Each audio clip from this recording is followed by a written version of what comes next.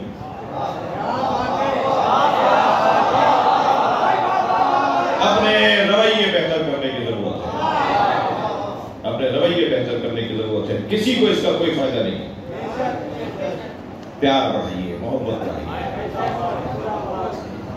اپنوں کو تو اپنا بنائیے, غیروں کو بھی اپنا بنائیے. یہ کون سا ہنر ہے کہ اپنوں بھی خوبی غیر بنا رہے ہیں اور غیر تو غیر ہے؟ نہیں, اچھی باتیں نہیں ہیں. ایسے لوگ بھی ہیں جو اپنی حدوں کو نہیں پہچانتے. مسئلہ ہی سارا میری قوم میں اور بالعموم پاکستان اور بالعموم مسلمانوں میں مسئلہ یہ ہے کہ ہر شخص اگر اپنی حدوں کو پہچاننے لگے تو مسئلے حل ہو جائیں.